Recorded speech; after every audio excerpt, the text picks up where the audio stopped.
Vamos começar então mais uma aula do nosso curso de desenvolvimento de jogos do módulo de Godot Engine. Essa daqui é a nossa 66ª aula. Eu vou pedir para vocês assistirem o vídeo, clicarem em gostei, se inscrevam no canal e deixem seus comentários, tá bom? Nessa aula nós vamos começar a estudar estrutura repetitiva. Tá? Vai ser... e na estrutura repetitiva, também nós vamos estar fazendo uma revisão de outras estruturas que existem em todas as linguagens de programação, que é a estrutura sequencial, a condicional simples e a condicional composta. Bom, a estrutura repetitiva, ela pode ser de dois tipos. Ela pode ser do tipo determinada e do tipo indeterminada. O que seria isso? Nós vamos estar vendo, tá? E o tipo de estruturas que a gente já viu, os scripts que nós criamos nas aulas passadas sempre envolveram estruturas sequenciais, quando é um comando após o outro, e estruturas condicionais, quando eu tenho uma estrutura condicional simples e uma estrutura condicional composta, tá? Condicional simples é quando eu só testo, por exemplo, se é verdadeiro eu faço alguma coisa, mas não faço nada quando é falso. Ou eu faço alguma coisa quando é falso, mas não faço nada quando é verdadeiro.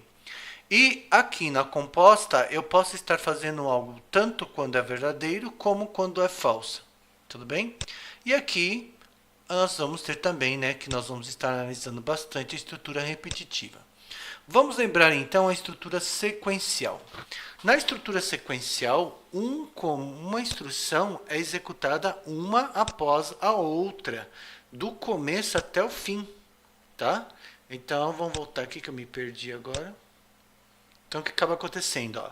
Eu vou ter o início, aí, por exemplo, eu faço x igual a 3, aí eu faço y recebe a soma do valor de x mais 3, z recebe o valor de y mais x, e ele me exibe o valor de z. E aí acabou. Ou seja, é uma instrução sendo executada uma após a outra, do começo até o fim do meu script. Tudo bem? E aqui? Aqui na estrutura condicional simples, olha só. Eu vou ter o início, eu vou ter x igual a 5. Ah, peraí, esqueci de marcar. Agora são 23 horas e 9 minutos, tá? Na estrutura condicional simples, o que eu vou ter? Na estrutura condicional simples eu vou ter, ele testa, ele só vai fazer alguma coisa aqui, por exemplo, quando é verdadeiro. Quando é falso ele não faz nada. Poderia ser o contrário também, ele faz alguma coisa quando é falso e não faz nada quando é verdadeiro.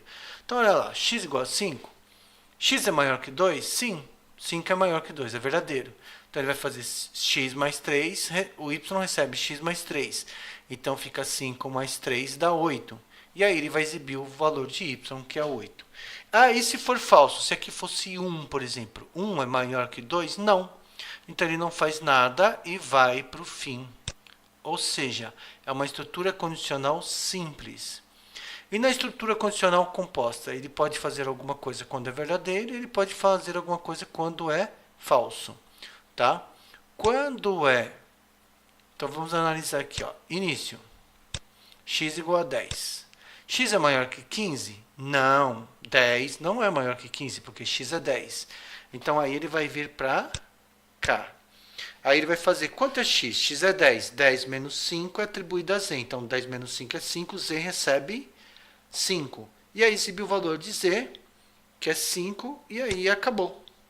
Já se vamos imaginar que aqui não fosse... Se aqui não fosse 10, mas fosse, por exemplo, 20.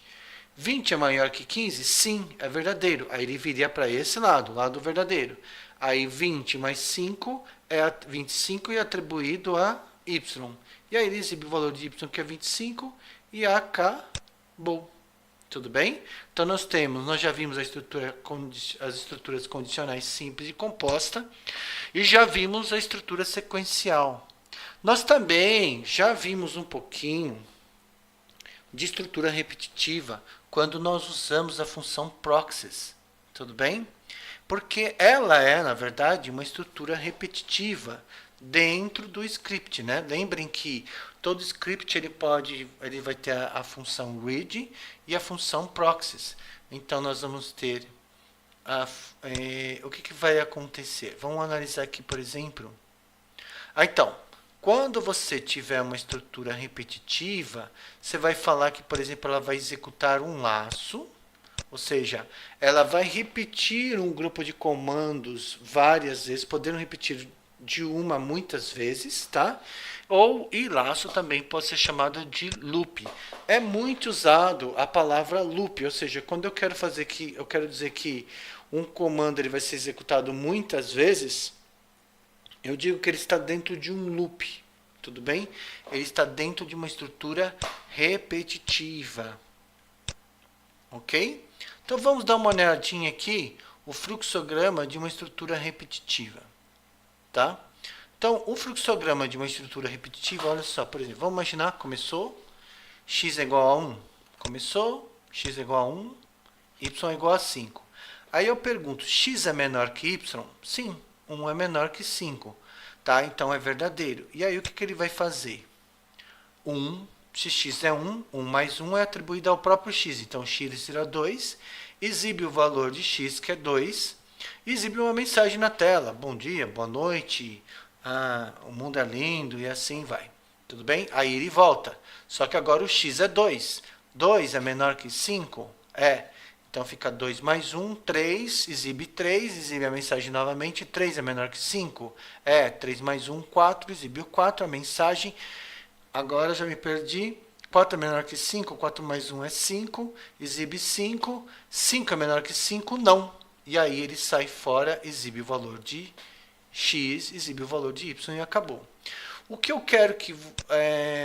o que é importante aqui, que deve ser observado, é o seguinte, ele fica executando essas três instruções aqui mais de uma vez. Então ele executa as três, volta. X é menor que y? Não, então volta. X é menor que y? Não, então volta. X é menor que y? Não, então volta. Isso caracteriza um loop. Isso caracteriza uma estrutura repetitiva. Isso caracteriza um laço, tudo bem?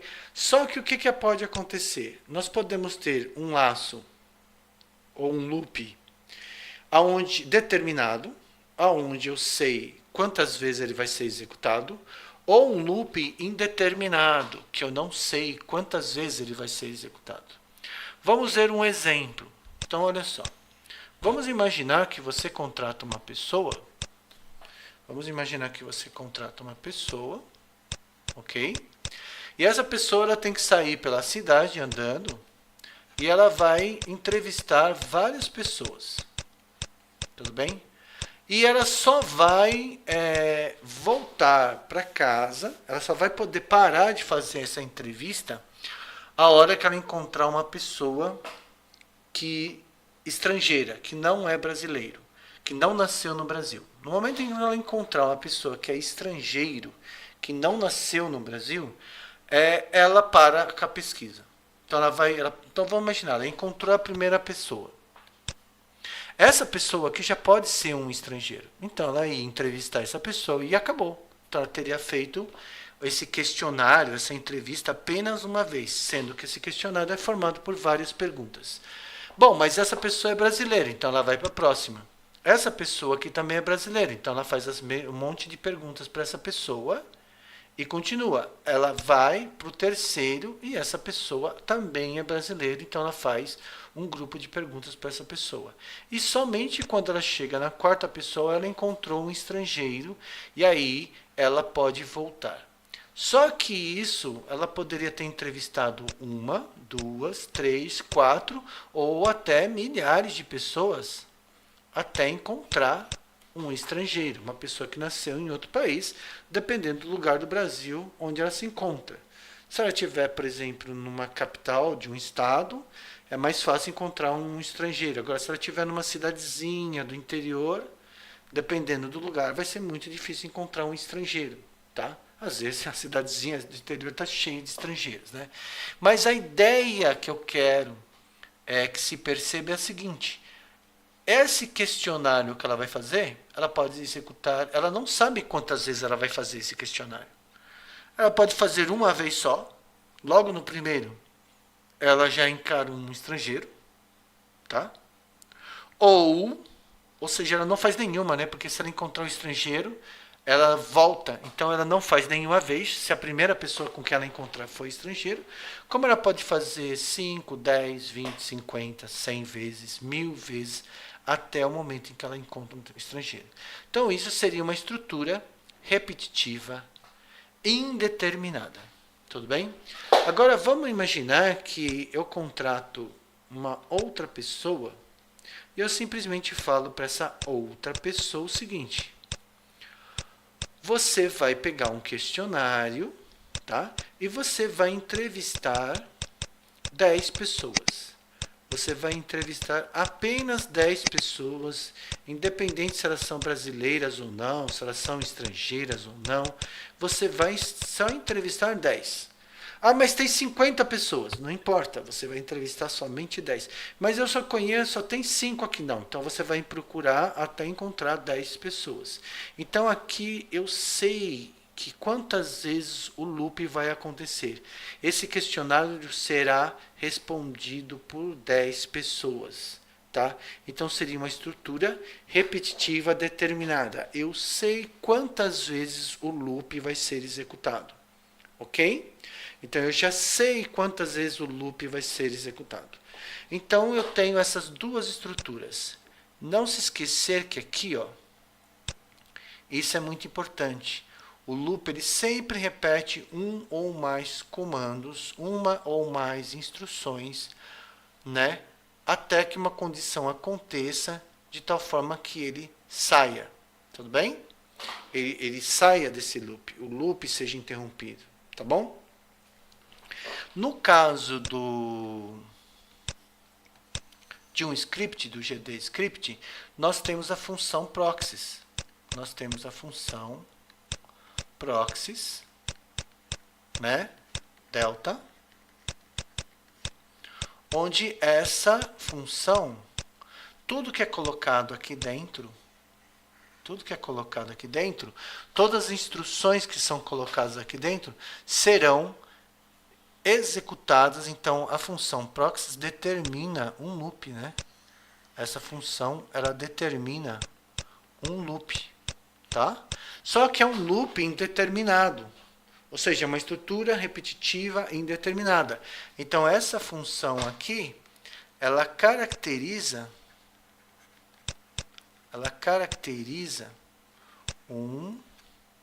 uma estrutura repetitiva indeterminada. E aqui eu vou colocar várias instruções aqui dentro que serão executadas constantemente enquanto eu não interromper a execução do script. Tá bom? Ou for feita alguma outra coisa, enfim. Elas ficam sendo executadas. Então eu tenho um loop. A própria definição da função proxy já cria um loop indeterminado. Se eu não interromper o script, se eu não interromper o script, eu vou ter um loop infinito. Um loop infinito, ou seja, tá? Um loop infinito, o que acaba acontecendo? Ele vai ser executado para sempre, tá? Ou seja, as instruções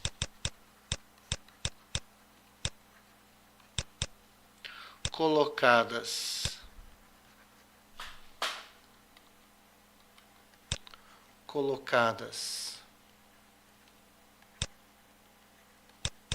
dentro desse loop são executadas para sempre. É lógico que isso é teoria, né? Porque uma hora o loop vai ser interrompido, vai acabar a energia elétrica, alguém vai desligar o computador, vai acontecer alguma coisa e esse loop vai ser interrompido. Tudo bem? Bom, vamos passar agora. Peraí. Vamos passar agora para... o que eu vou fazer agora? Vamos criar já um script aqui. Tudo bem? Vamos fazer o seguinte. Deixa eu ver aqui. Eu vou entrar no Godot. E já vou criar aqui um novo projeto. Tá? Aonde eu vou... foi no lugar errado. Eu vou criar aqui uma pasta que vai se chamar loop.